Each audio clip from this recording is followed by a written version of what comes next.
there are the Carabinieri, the police, and everyone else, and there are, something clearly happened.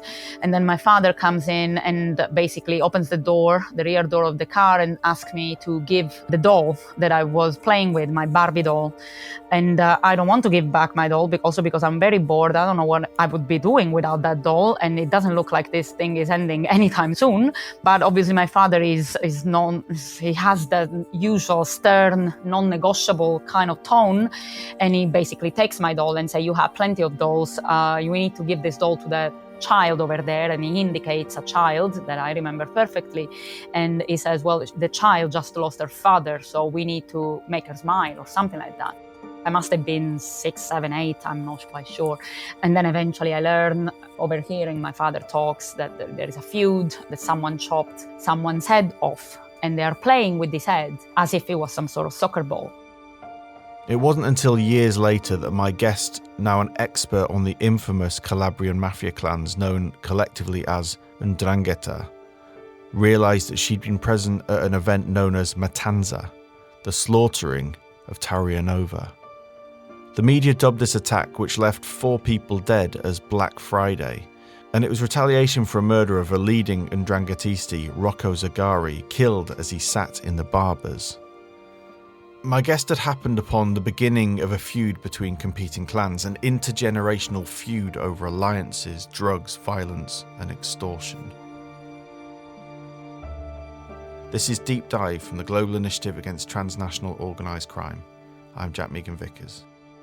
Over the next few episodes, we're in discussion with Anna Sergi, Professor of Criminology at the University of Essex, member of the GI Network of Experts, and author of the new book, Chasing the Mafia, Ndrangheta, Memories and Journeys. Anna's research has taken her around the world, from the heart of the Ndrangheta in San Luca, Calabria, to Griffith in Australia, and from Montreal in Canada to the cocaine gateway of Gioia Tauro back in Calabria, always ensuring to avoid a cafe pagato along the way. Welcome to the Ndrangheta, Part 1, the Madonna of the Mountain. Hanno individuato e sequestrato un altro ingentissimo carico di cocaina purissima nel porto di Gioia Tauro. Cacciatori in Italian literally means the hunters. We were heading to where they'd captured one Ndrangheta member who'd been hiding out for 2 years. They say they're looking for gang members in Germany, Canada, and up to 5 in Australia. Some 500 defendants, 600 lawyers, and more than 900 witnesses in total. Italy's largest mafia trial in decades has begun. The cellar of an unfinished house in the village of Platì had a concealed door in the wall. The Carabinieri demonstrate how part of the wall can roll backwards on rails, exposing the entrance to a bunker. More than 200 kilos of pure cocaine has been seized in the southern Italian province of Reggio Calabria. The Ndrangheta are not just an Australian problem, they are a global problem. Mi sento vuoto, psicologicamente sono veramente distrutto. Every year on September the 2nd, a wooden statue of the Madonna of the Mountain is led in procession through the narrow streets of Polsi, this tiny sanctuary that sits deep in a valley.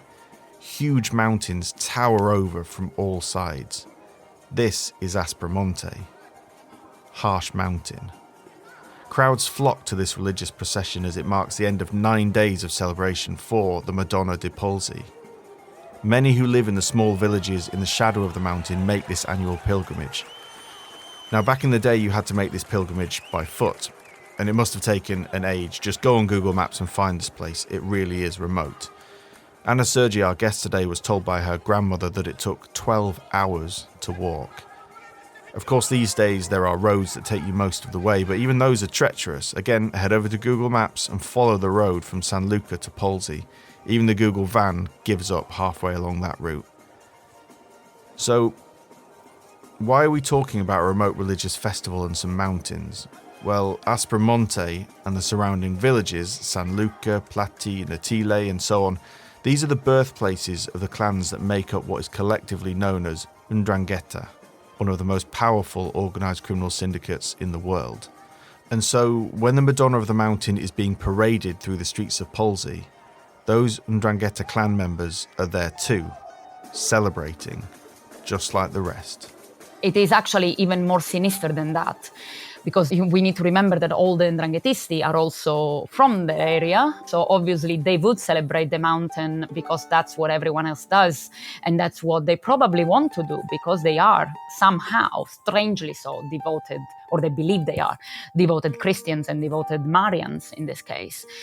So they have to celebrate and participate to the rituals that come with the Madonna di Polsi celebration, including the fact that you go and eat for the whole day, you go and walk there for the whole night, and then you participate to the mass, and you essentially meet everyone every year there. So it's particularly important for them to be there, not just to shake hands for mafia business, but actually to show their face, which is the most important thing. The religious significance and the religious stake and importance of the Lady of the Mountain is something that the whole region shares.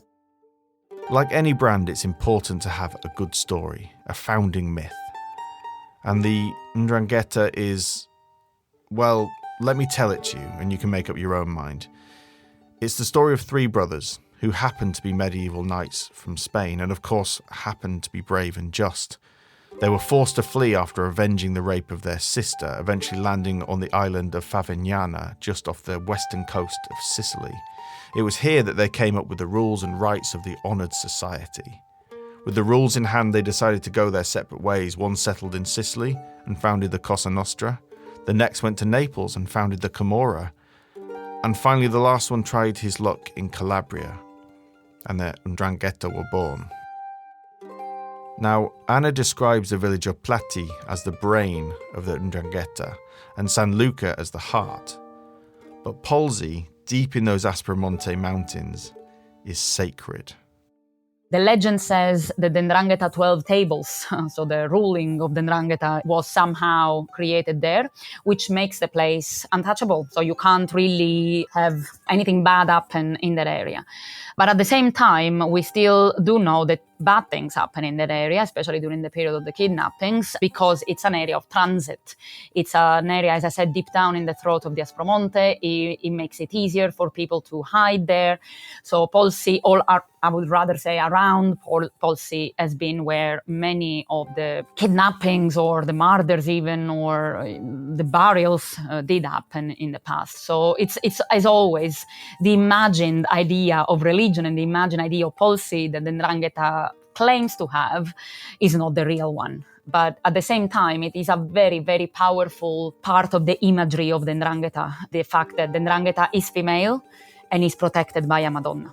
We could do a whole series on the imagery, the symbols, the use of religion relating to the Ndrangheta, but that's not this story. The reason I wanted to share with you this connection to Polsi and the Aspromonte Mountains is because they are at the very heart of our understanding of the Ndrangheta, including a dark recent history. As Anna just said, bad things happen in this area. Aspromonte was central in a period known as the kidnapping season.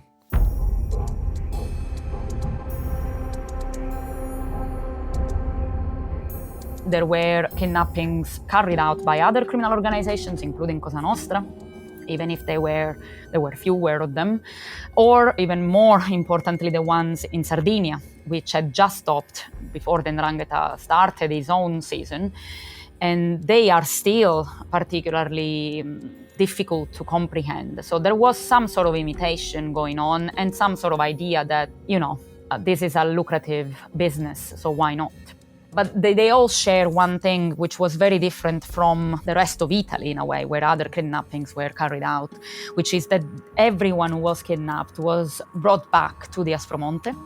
The Aspromonte protected the kidnapped and the kidnappers in ways which was absolutely sinister on the one hand and peaceful on the other end. And what I mean is that all around the mountain, when the kidnappings were going on, many people could still pretend this wasn't happening because the mountain somehow shields you from hearing things and seeing things. The Ndrangheta were in a unique position compared to other kidnapping groups. They had Aspromonte, that perfect remote natural environment to hide something or someone. But also the Ndrangheta essentially had colonies in northern Italy, regions like Piemonte or Lombardy or Veneto, where they'd spread their criminal tentacles. But to understand how some of the Ndrangheta clans jumped headfirst into the kidnapping season, we have to head back to the early 70s, which was a period of serious upheaval and violence within the Ndrangheta world. At this time, there was a sort of triumvirate of senior underworld figures. You had Momo Piramali from Gioia Tauro, you had Antoni Macri from Siderno on the Ionian coast, and finally Miko Tripodi from the city of Reggio Calabria. Now, the last two were actually initiated members of the Cosa Nostra as well as the Ndrangheta, but again, that's a story for another day. At this time, there was also a move to develop the structures within the Ndrangheta clans. A new position of Santista was created. Just 33 members could reach this position and enter the secret group called Mama Santissima, or Santa for short.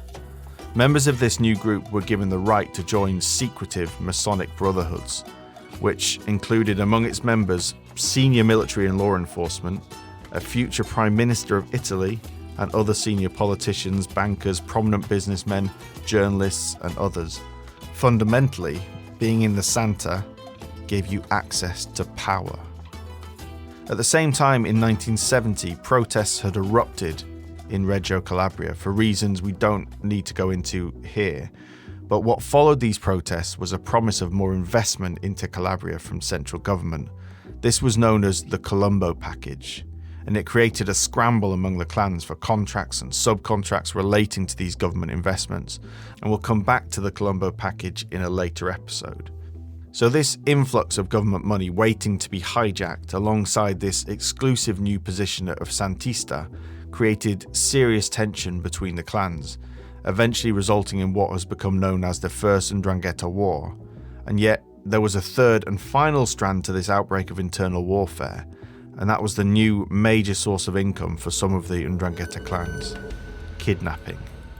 Not all of the Ndrangheta clans active in the 70s wanted the kidnappings. There was an internal war, actually, one of the main wars of the Ndrangheta because of the kidnapping. So basically the new generations of some clans wanted to try this out, and the old guard didn't want to, because the old guard was trying to probably be a little bit smarter and say, okay, this is not going to end well for us, and we are still, after all, men of honor.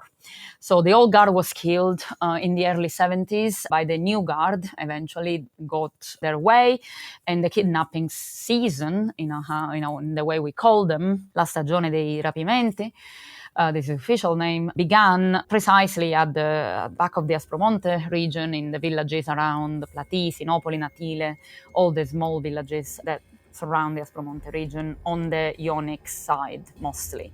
So it was in the 70s when, according to historian John Dickey, kidnapping became, and I quote, a nationwide business for Calabrian organised crime. And this continued until the 90s.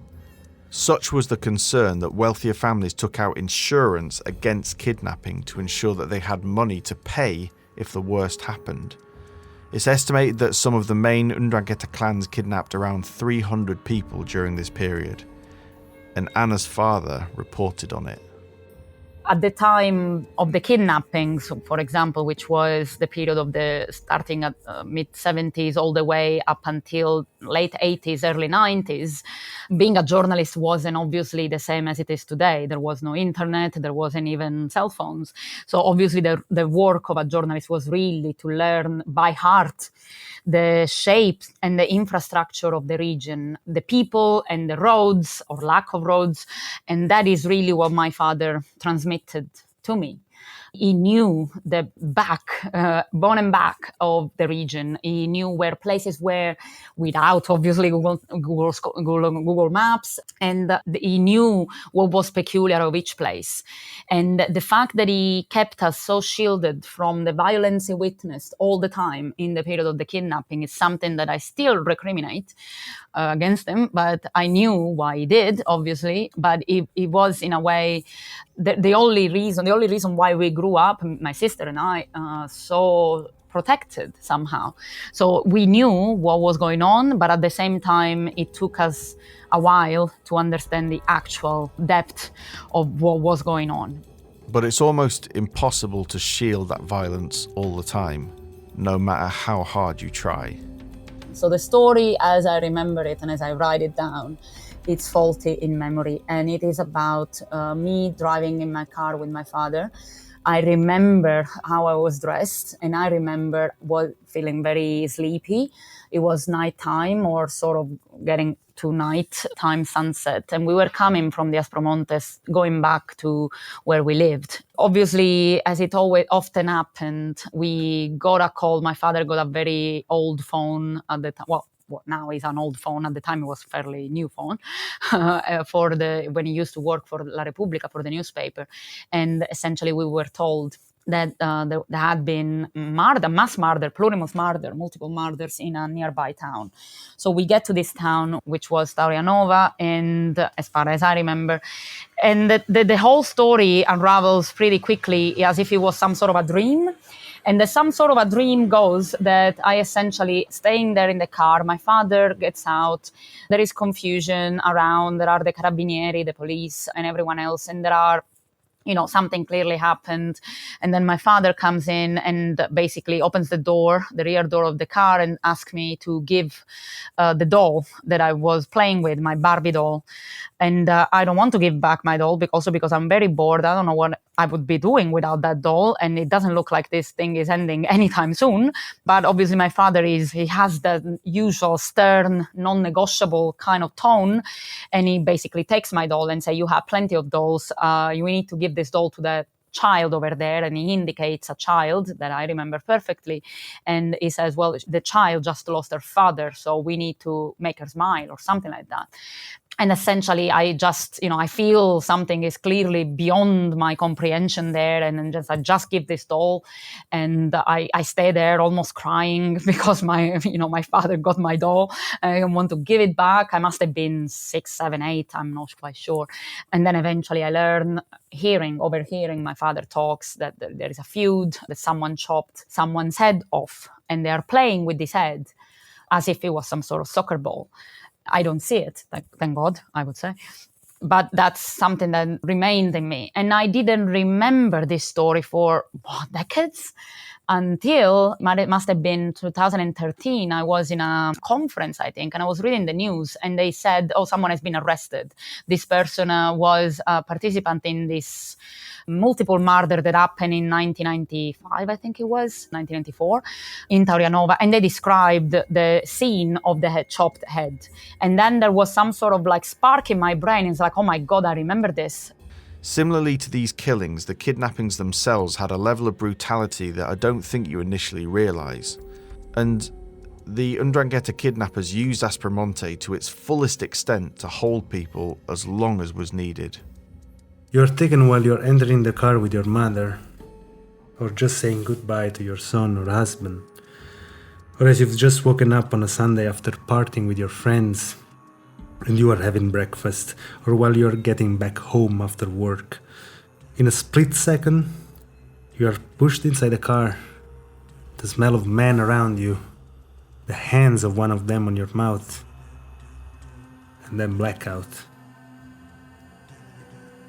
Up to an 18-hour drive, maybe hidden in the trunk if you are kidnapped somewhere in the north, or just a 15 to 30 minutes drive. It's all it takes if you're already in Calabria. The car speeds through the narrow cobblestone roads to reach Aspromonte as soon as possible.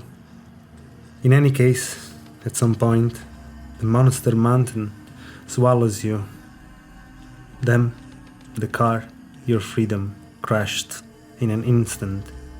You're drowsy, and they don't show their faces. You're not sure what you see. They all wear the same clothes and face masks. You are blindfolded now.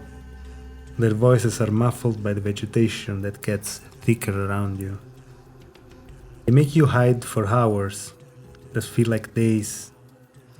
They give you cheese and some bread. They barely speak. You hide, and you have no idea where you are.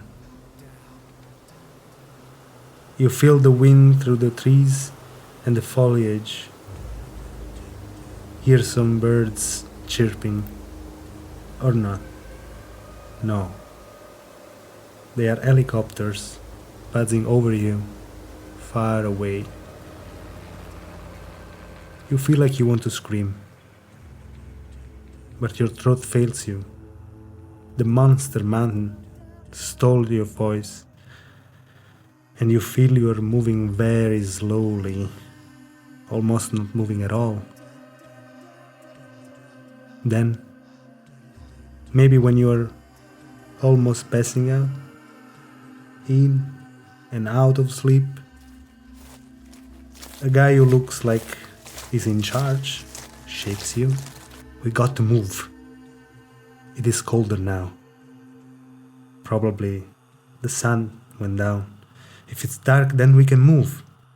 He says, you move now. Quickly. They push you. Rush you. It is dark and you can now go unseen. Go where they will keep you for the night or for several nights. If you are one of the lucky ones, you will go into a cave, no more than 1.5 meters high. You cannot properly stand unless you are a child. If you are less lucky, they will push you down into a hole in the ground, smelling the grass, to get to a basement or underground, surrounded only by soil and wood. No light, no sun, no contact with the outside.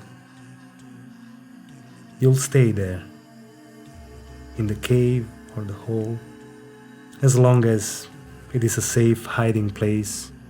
Could be weeks or months. If they move you, you won't know why. Are you finally getting freed? Or are they just moving you somewhere else? What day is it? You can try and guess, as they left you a calendar, and they bring you magazines, at times newspapers. If the news is not about you, your family, the ransom money, and negotiation, you are an object of negotiation. You cry until you stop feeling things. And then you probably start giving names to your kidnappers. The journalist who brings you the newspaper. The tall one, as he cannot enter the cave, basement, hole. The bird, as when he speaks it sounds like he tweets. They are not always nasty with you. Sure, you're chained. Literally, more often than not. You cannot move, and you cannot ask about your family or what is going to happen to you. But they don't usually hit you. They feed you. They give you a hot meal every day, generally at lunch. Soup or pasta. Then for dinner, cold cuts and cheese, as we are used to doing around here. You can wash yourself once a week. They'll bring you water and soap, but you might not feel like washing your hair if it's long. It is cold down there. It won't dry, and you'll catch a cold. It's better not. The days go by, and seasons change. They give you an extra blanket. You sleep when it gets dark, if you can see the outside, and wake up at dawn, or just wake up in the middle of the night and wait for dawn. The days go by, and you confuse silence with peace. Your freedom after 10, 100, 200 or 300 days comes always too late.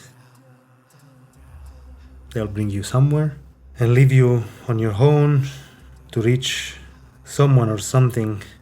You can't even run. Maybe they leave you in a barrack to be found by the Carabinieri if they're looking for you. You hope they find you in time.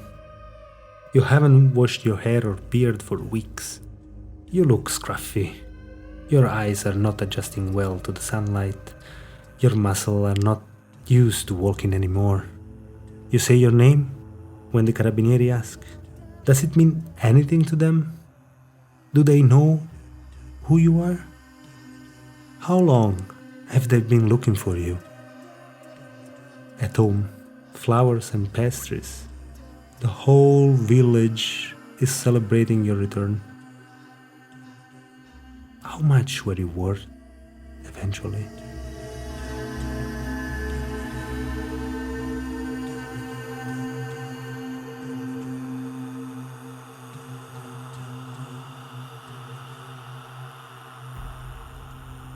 The story comes also from my father's reports and memories, quite a lot of it, actually. As I said earlier, Anna's father, who is a central figure in her own book, Chasing the Mafia, was a journalist who reported on the kidnappings and even wrote a book about it called La Santa Violenta, The Violent Saint. It was unbelievable to me to read about the conditions of these kidnappings, the inhumanity of it, the lack of compassion and the lack of, decency. We are talking here about people who were kidnapped for sometimes over 2 years, and in caves where you couldn't even stand, where you were basically taken in the middle of your day and brought somewhere you wouldn't recognize, because sometimes if you were lucky enough, you wouldn't see the light of day for days. And even if they fed you and they kind of gave you sometimes some treats, maybe a newspaper to read or a magazine or whatever, the conditions were extremely, extremely poor. As I said, sometimes caves where you couldn't even stand up. You wouldn't wash your hair for months. Sometimes you were chained. Some of the kidnapped victims reported that they had to fight against mice and insect bites all the time. Even when they weren't constantly hungry, they obviously didn't have any choice of whatever they were eating or drinking, or even any company of that sort, because clearly the kidnapped didn't just stay there for them to talk to. So it was completely alienating and inhumane, and something that was nothing short than a traumatic experience for life, which is how you would describe it. And as I said, I was absolutely brought to tears in reading these passages and hearing from some of the victims themselves and the reportage of those times. I think everyone should remember this, even when we try to forget this, because this is how the Ndrangheta created their reputation. This is what their reputation is about. The kind of violence and the kind of disdain for life that they have comes from those periods. And that is something that explains so much of where we are at today. Some of the stories are heartbreaking, like 7-year-old Marco Fiora, who was snatched in Turin and then driven to Aspromonte, where he was chained up for 1.5 years. Marco's kidnappers repeatedly told him that the reason his parents hadn't paid the ransom was because they didn't love him, when actually it was because they weren't as rich as the Ndrangheta kidnappers thought. Marco was eventually released, and there are news clips of him, and he's so incredibly thin and can barely walk because the muscles in his legs had effectively wasted away from lack of use. The longest kidnapping was Carlo Celadon, the son of a wealthy businessman who in 1988, at the age of 19, was taken from his home in the north of Italy, bound and dumped in the boot of a car. He wouldn't return home for 828 days. And then there was the infamous kidnapping of John Paul Getty, the 16-year-old son of billionaire Jean-Paul Getty. The Ndrangheta demanded a huge ransom, which his father refused to pay. And so first John Paul Getty's ear was sent to a newspaper. It had the desired effect and the family paid up and he was released. But such had been the trauma suffered by John Paul Getty, the physical and psychological damage, that he fell into a drug and alcohol addiction which eventually caused a massive stroke, resulting in blindness and paralysis. And remember what Anna said right at the beginning, the thing that binds all these cases together is Aspromonte. They were all brought to Aspromonte. Unfortunately, still today, it's very easy to get lost, very easy to somehow hide. But even more so, the fact that made this season of the kidnappings particularly different from anything else that was happening in those years is the numbers. So we're talking about at least 200 kidnappings in the space of 12 years, more or less, attributed to the Ndrangheta clans. A very few Ndrangheta clans, not all of them, and definitely not everyone in the Ndrangheta was involved at the same point. But more importantly, the most important point, the villages were all, unfortunately, involved. So if the kidnapping was carried out by a clan which was from the village of Natile or San Luca or Platì, it means that the whole village had to be somehow made proxy to it. Not because they were hiding people, because as I said, people were hidden in caves or in natural, hiding places in the mountain, but because the kidnappings require feeding the kidnapped. It requires providing blankets, providing transports, making sure that if they get sick, they do receive some sort of paracetamol or whatever. So the whole thing became a matter of getting your family business involved. And this is very, very difficult to accept, comprehend, more importantly, and not condemn to the point of assuming that everyone was involved and everyone had the intent to kidnap. So it's a very shameful page in certain parts of Calabria. These kidnappings were still happening around Aspromonte when Anna was a child. She spent summer months at her grandmother's, Nonna Mima, who lived in Santa Cristina de Aspromonte. So how much was she aware of the dark practice that was going on around her? The weirdest thing I remember is listening to the news. It was those years where we would sit together for dinner with my grandparents. My parents weren't there. And every night there is this tradition, I guess, in Italian houses to watch the TV news while you're eating. And every once in a while you saw images in the national TV from the area, from the Aspromonte area. And you looked at it as if there was some sort of disconnection. It's like, why are they talking about us? What happened today? And you learn it from the news and not from what was happening around you, which was extremely strange, I remember. And then I remember asking my grandparents, they didn't want to talk about it. No one talked about it. So there was this sort of like, let's pretend, for the love of God, let's pretend nothing is happening. Otherwise, it's probably too big to face. So you did know, you did hear the helicopters, you did see the carabinieri, but something about it just didn't register in the right way. It's just so strange thinking back. And it's actually one of my first questions in research is like, how did I not know this? How did I not see it? And I was young, obviously I was very small actually. For the first kidnapping, I was barely 4 or 5. But then for the other ones, I was a bit older. So it's just very strange, yes. According to Anna's father, one of the kidnapped once knocked on her grandmother's door. She sent him to the police, but she knew who he was. It was moments like this where reality was harder to ignore. But as Anna says in the book, the village protects as much as it entraps. And then she asks the important question, how else would you survive your daily life if not by crafting a mix between denial of what might hurt you and a renewed trust in what you feel you know? And that is how things like Omerta work. That famous code of silence. It's much more nuanced. Sometimes it's about doing the best you can, a form of self-preservation. Where it strays into something different is when a person remains silent because they are actively trying to protect criminal activities.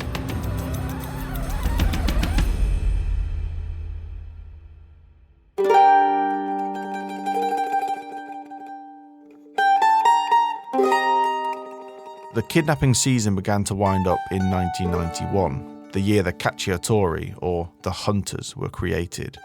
A special squad of highly trained and heavily armed carabinieri who go by the motto, surveillance from the sky, coercion from the ground. each summer at some point you had curfew where you couldn't go in the Aspromonte because there were, helicopters called the cacciatori, the hunters of the Aspromonte, which was a special squad of the Carabinieri. They were obviously going to look for the victims. There were Carabinieri everywhere coming out from the mountain and into the village. And the way you have to imagine these villages is that you have one way in, usually for each of them from the main roads in the region. But then at the back of the village is the Aspromonte. So there is really the way out, let's say on the other side of the village is the Aspromonte. And obviously this is also a way in from people who come from the Aspromonte on foot or special means of transport that are apt to travel the mountain. So you would come. So you would see from, every once in a while the Carabinieri coming down from the Aspromonte road, but you didn't see them coming up. So obviously that kind of became normality. And it became normality also because, but this I learned only later on, some of the kidnapped victims did escape through the Aspromonte. So all of a sudden you had this sort of like alarm placed in the village square, whatever, saying to people to, return to your houses, the Carabinieri will come around. But it wasn't that often, but it did happen. It's no surprise that Aspromonte was used to conceal kidnapped victims. This was a territory that the Ndrangheta knew. It was within a community they knew. It's easy to conceal something within the caves, the crags or ravines. Then, of course, the tree cover. Its remoteness and ruggedness is its strength. But the hunters changed that, stationing themselves on Aspromonte and sometimes travelling by helicopter. The Ndrangheta no longer had everything their way. And although the kidnapping season is now over, the hunters are still roaming Aspromonte looking for Ndrangheta members hiding in their mountain labyrinth. So what about the money? How much money did the Ndrangheta extort out of the families of kidnapping victims? Well, firstly, such was the amount it became known as the kidnapping industry. And although we can never be certain how much was given over to the Ndrangheta clans, we do know that between 1945 and 2007, across Italy, the equivalent of 400 million euros was paid out for 694 kidnappings. More than half of that went to the Ndrangheta. This money traveled the world. And travel the world to buy cocaine or to buy out other people in the cocaine trade, including Cosa Nostra or Camorra family at the time. But also money sent to Australia, to Canada, to family members who were there, not necessarily for criminal intent, but to reinvest in land, reinvest in real estate, and essentially just, merry-go-round of money. So this kidnapping season was also the reason why a certain family remade their houses in the villages. How could they fix entire villas? Not, to make them super posh or super wealthy looking, but just because they didn't have the money before. So there are, suspicions, sometimes less suspicions of money from the kidnappings being rechanneled in the public administration funds of the villages to build a school or to fix the road. So it was really about a lot more than just getting your hands on illicit proceeds. Unfortunately, it became a lot more than that. So alongside investing in their local communities and sending money overseas, money also found its way into the drug trafficking business, an illicit market that a number of Ndrangheta clans have become synonymous with, and we'll be covering that in the third and final part of this series of episodes. So why did the kidnapping stop? If the clans were making so much money through this brutal, efficient and relatively cheap practice, why stop? Well, a big reason was a new law introduced by the authorities which allowed them to freeze the bank accounts of victims' families. And we're not talking just the spouse or the parents, but also relatives or any other person who could be involved in paying a ransom, providing it had been signed off by a judge. But there is just one more kidnapping I want to talk about, and it happened a few years after the new law came into place. In December 1997, Alessandra Scorella was taken in Milan. So the Alessandra Sgarella, I remember the kidnapping because obviously it was on the news, and at the time I was already a teenager, so I remember a lot vividly than anything else. The Sgarella kidnapping was strange because it happened years later than the others in a way. So it was an outlier. And also because the law was already in place, the law with the freezing of the assets. Alessandra Sgarella was an entrepreneur from the Milan area. It was everything about this seemed like old stories. So she was the typical kind of victim in a way.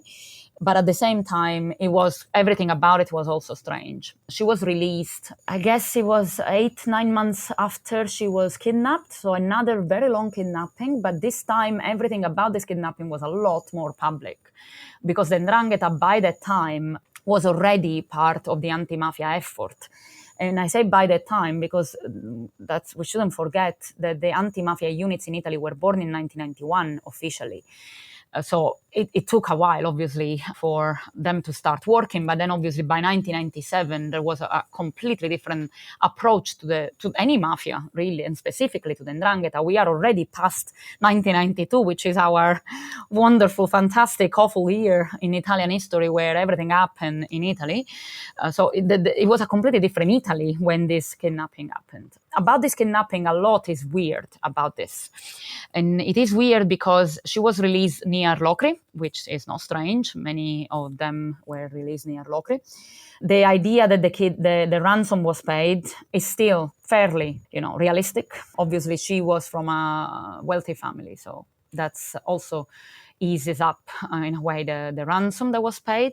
There was an inquiry and about the fact that obviously the Barbaro family, which was considered to be the mastermind behind this, many actually, not just this, of the kidnappings from Platì, some of them were already in jail, and obviously the way in which they talked from jail, when they decided to talk from jail about this, seemed sometimes artificial. So there are lots of unanswered questions about this kidnapping, but I guess everyone was just glad it was over. And as always in Italy, we keep secrets until 20 years later something reveals us the truth. But yeah, it's still not an easy case to discuss. Anna discusses this case in her book for obvious reasons, but it also possesses another significance, and that is a certain clan name, the one that Anna just mentioned, and that's Barbaro, a name that will be the focus of our next episode. The Barbaro clan are considered 'Ndrangheta royalty, and they were involved in the Sgarella kidnapping. But it was also reportedly the boss of the Barbaro clan in Platì, Giuseppe Barbaro, who was in prison at the time, who handled the negotiations. So I think the connection we can make here, which is also my mind connection in the book as well, is that by 1997, when Alessandra Sgarella was kidnapped, we knew that the Platì clan, the clan from the village of Platì, and nearby Platì, of course, from Natile, Carreri, and all of those others, were heavily involved in the kidnappings, and more than involved, they were the mastermind behind it. And one of the families that was more involved, together with family clan that was more involved, was surely the Barbaro clan. Now, the Barbaro clan is a complicated family. There are at least 5 or 6 different Barbaro branches, but the one that was involved in these kidnappings, most of them, let's say, is the main family from Platì, which is also one of the families that migrated the most. And with that also comes what for Italian prosecutors, Italian law enforcement is a given, but for the rest of the world is very difficult to accept or prove, that a lot of the money from the kidnappings went through the Barbaros in Australia. And that is one of the reasons why I decided to focus on Australia in the first place when I started looking into this. Because obviously I thought at that time there must be someone who saw something at some point in terms of this money moving. And it's Australia we head to in the next episode. Thank you for listening to this episode of Deep Dive from the Global Initiative Against Transnational Organised Crime. I'd like to thank Anna Sergi for taking the time to speak to me about her new book. Anna's book, Chasing the Mafia, Ndrangheta Memories and Journeys, is available now. Please take a moment to rate, review and subscribe to this podcast. And remember to go and check out our website, globalinitiative.net, where you can find all of our latest research into organised crime. Finally, we have a new series from the GI called The Ripple Effect, which looks at assassinations around the world and the impact they have on society. Check it out wherever you get your podcasts. I'll be back soon with another episode.